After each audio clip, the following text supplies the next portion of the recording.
Hello everyone, welcome to a home edition of Peden's Journal. I'm here at my home in St. Paul enjoying the holiday break. I hope you all had a great Christmas for those who celebrated. I didn't get a lot, but when you get to be my age, which is 21, not exactly old, but when you grow up you just realize that Christmas isn't about gifts. It's more about recharging the batteries, spending time with folks, things like that. Just, other things besides materialistic things. Uh, Something happened today and got me to thinking about the topic I want to blog about for today, and it's about logic. Today we took our tabby cat.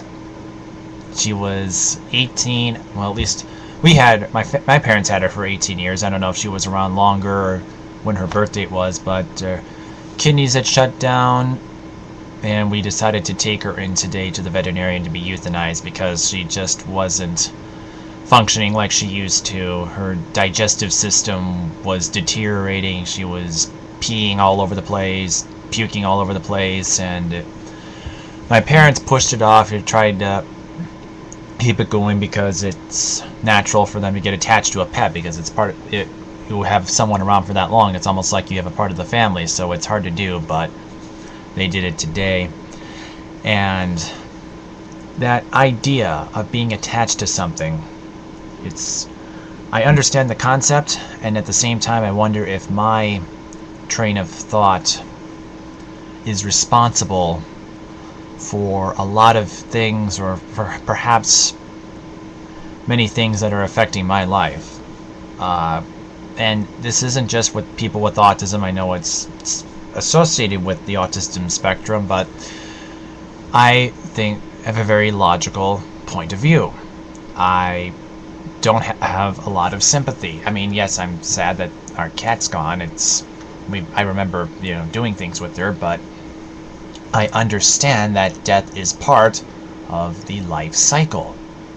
That every living organism will eventually die, and the world's not going to stop over one death.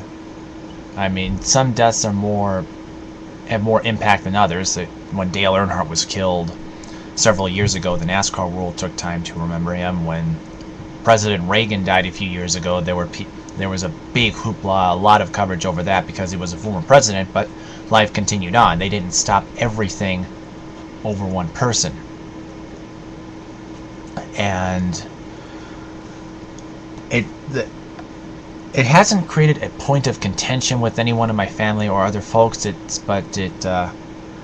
learn that people are not trained to think logically, and the reason why I approach things or try to approach things with logic is because I believe sympathy clouds judgment. And I'm not saying sympathy is bad, but when you become attached to something, when you become sympathetic, you are less likely to do the right thing logically, and then you try to keep on going, and then most of the time it usually doesn't work out. In the case of our cat, we kept pushing it off. Maybe she was sick, maybe there was something going on. Turned out she was just deteriorating, and we were just prolonging the inevitable in that case.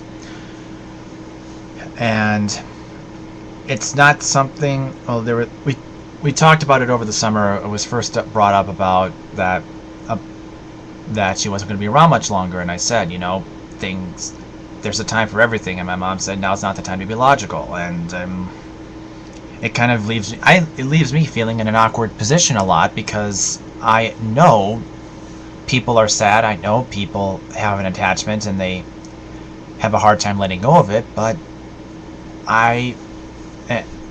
and then here I am. I'm sorry, I'm not completely poised. Here I am thinking to myself, it happens. I didn't shed a tear at my grandfather's funeral, not because I hated him or anything. It was my maternal grandfather. I didn't hate him. I didn't have any beef with him. I just knew that his time had come, and that was that. He's not going to come back. There isn't anything that could be done to prolong his life. And this idea of sympathy and this idea of logic, it's baffle me, in part because I don't know what's going to happen with my future or how it will affect my relationship with my family or with my friends.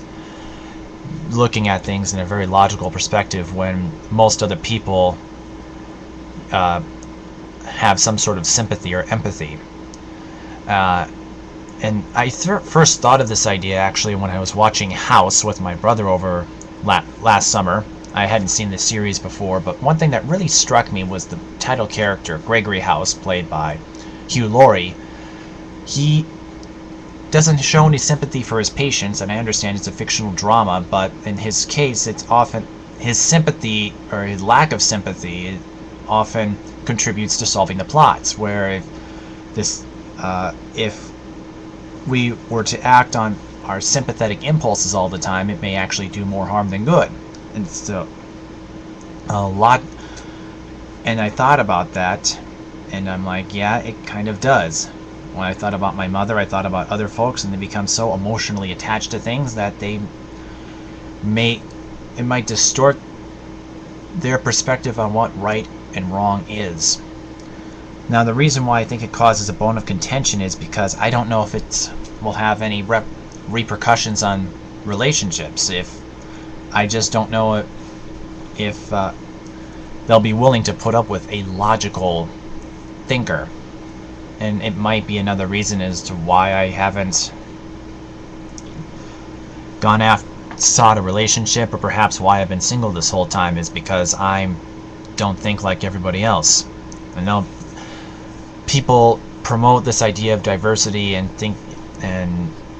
speaking your mind and telling people what you think, but if you aren't like everybody else, people do give you weird looks. They're like, what's wrong with you? Because you do break away from the norm, and which is what I've basically done for the last 21 years. So I don't know if my logic will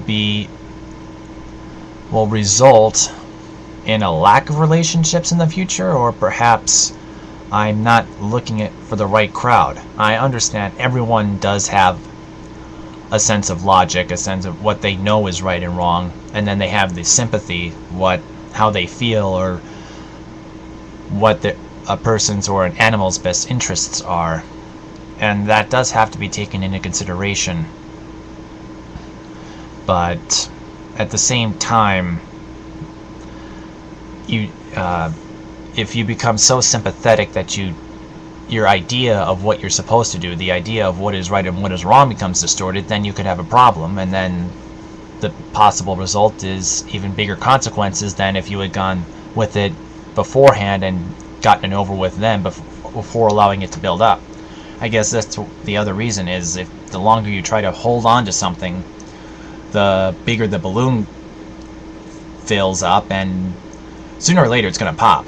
And the bigger the balloon is, the bigger the pop it will make, or the more air, the more effect it will have, because it takes up more space. And then as it takes up more space, it can be more damaging than good to act on sympathy rather than logic. But again, I don't know if that means I'm not destined to seek anyone, or perhaps I will meet somebody who thinks the same way I do. But yeah, it's interesting how death can make you evaluate yourself and your thought process.